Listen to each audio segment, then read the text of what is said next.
Imagine spending billions of dollars on a decision that nearly everyone said was a mistake. A decision that shocked the aviation world, infuriated competitors, and even confused loyal passengers. But Delta Airlines did it anyway. And today, that controversial gamble is reshaping the global airline industry in ways no one expected. This is the story of Delta's most unexpected, most criticized, and ultimately most powerful strategic move. Welcome back to the channel. If you're new here, we dive deep into the biggest turning points in aviation, the disasters, the breakthroughs, the business decisions, and the stories that change the skies forever. If you enjoy airline strategy, fleet decisions, and behind-the-scenes aviation drama, make sure to hit the like button, subscribe, and ring that notification bell so you never miss our next deep dive. Now, let's get into why Delta's bold decision shook the aviation world,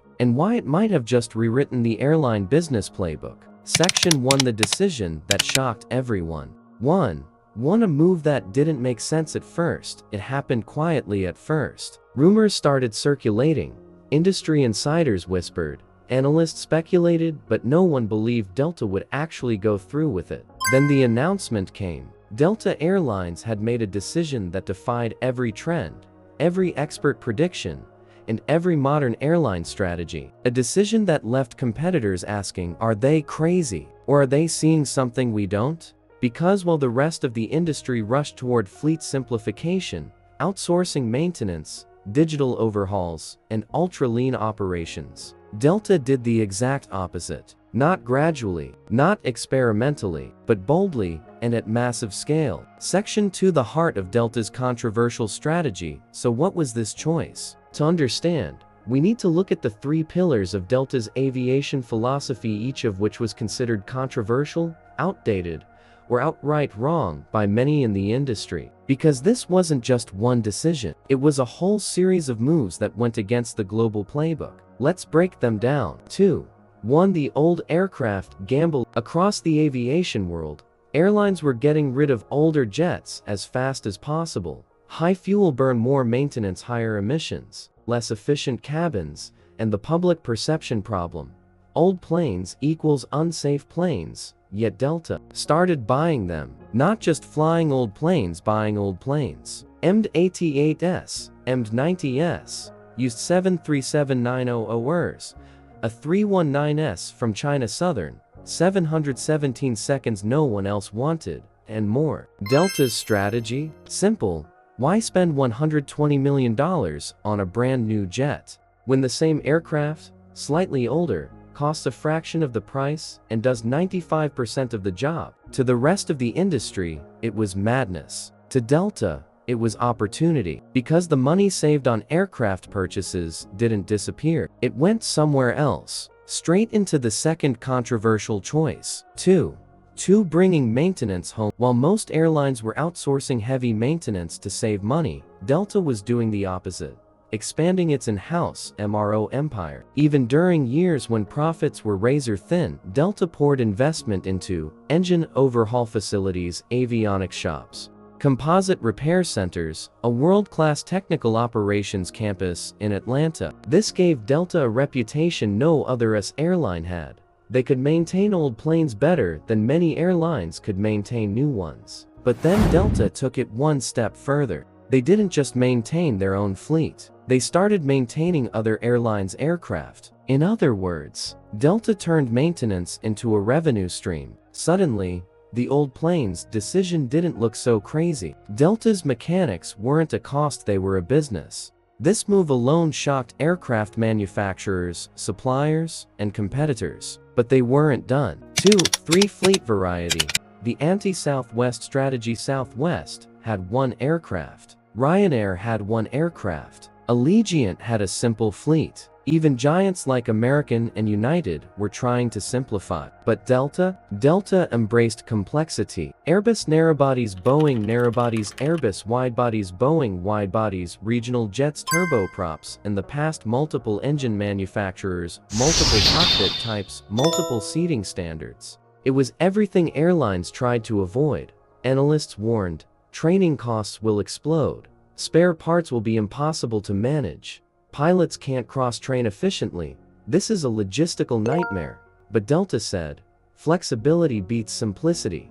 They had an aircraft for every route, every season, every demand surge, every market shift. Where other airlines had to cut flights when demand changed, Delta could just swap aircraft types. And it paid off, especially during crises like 2008 and 2020. Section 3. The aviation world reacts.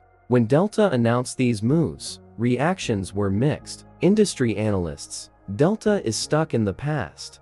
Competitors: they're doubling down on inefficiency. Passengers: why are we flying on old planes while other airlines have shiny new jets? Airbus and Boeing: wait, you're not buying what? But slowly, year after year, the numbers started to shift. Costs dropped. Operational reliability increased. Customer satisfaction rose. Profits soared. And by 2019, Delta wasn't just doing well, it was the most profitable airline in the world. Even more shockingly, Delta became the most admired airline in America for multiple years straight. Suddenly, Wall Street changed its tone. This is one of the smartest strategies we've seen. Section 4. The moment everything paid off. 4.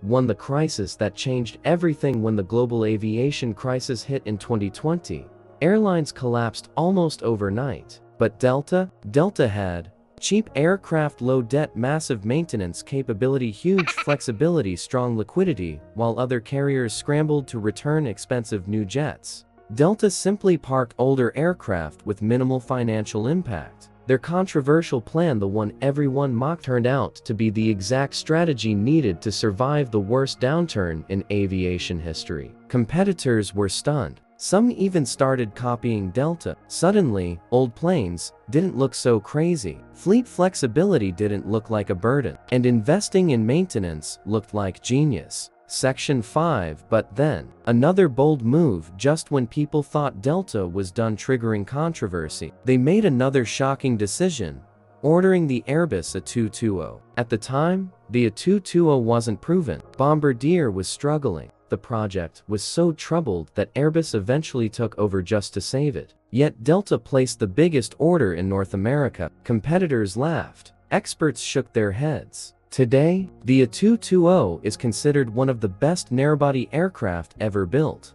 Fuel efficiency: unmatched. Range: exceptional. Passenger comfort: the best short-haul experience in the sky. And Delta, because of that early gamble, secured the aircraft at an unbeatable price. Another controversial choice that now looks like pure brilliance. Section 6. The strategy behind Delta's philosophy. So why does Delta keep making decisions that seem insane until they suddenly look genius? Because Delta doesn't follow trends. They follow 3 core principles. 6. 1. Control what matters. Want reliable operations? Control your maintenance. Want strong brand loyalty? Focus on customer service. Want long-term profits? Invest strategically even if it's unpopular. 6. 2. Patience beats popularity. While other airlines chase headlines with flashy new jets, Delta plays the long game. Buying new aircraft is easy. Maintaining profitability for decades is not. 6. 3. Flexibility wins in a volatile industry. Oil prices swing. Demand changes. Airlines rise and fall. But if you have a diverse fleet, strong maintenance operations, and financial flexibility, you can adapt to almost anything. Section 7. What competitors think now. Today, airlines that once criticized Delta are copying its maintenance model, introducing mixed fleets, re-evaluating aircraft retirement ages, studying Delta's operational reliability, and in some cases, buying used aircraft themselves. Even Boeing and Airbus understand Delta's influence. If Delta buys a jet, Wall Street pays attention. If Delta rejects a jet, manufacturers feel it. That's the power of proven strategy. Section 8. The hidden downside. Yes, there is one. Delta's strategy isn't perfect. Older planes mean higher emissions, more noise, more maintenance hours, perception challenges, and difficulty competing with airlines offering brand new wide-body fleets, and fleet diversity does create complexity. Delta just happens to be better at managing it than anyone else. Section 9. The big question: what's next? As the aviation world pushes toward sustainability, next-generation engines, ultra-long-range flights, fleet modernization. Delta faces a new challenge. How do you keep a controversial strategy alive when the world is changing around you? Will they double down on older aircraft, or shift toward a newer, greener, more unified fleet? Early orders for the A321neo, A350, and A330neo suggest a gradual transition is happening. But with Delta, one thing is certain: they will not follow the crowd. They will do what works even if it shocks everyone. Delta's controversial choices have confused analysts, frustrated competitors, and stunned the aviation world for more than a decade. But behind every decision was a simple principle: bold strategy wins when you understand your strengths better than anyone else. If you enjoyed this deep dive into airline strategy and the story behind Delta's shocking decisions, make sure to like the video, comment your thoughts. Do you think Delta made the right choice? And subscribe for more aviation documentaries every week. Thanks for watching, and as always, see you in the next one.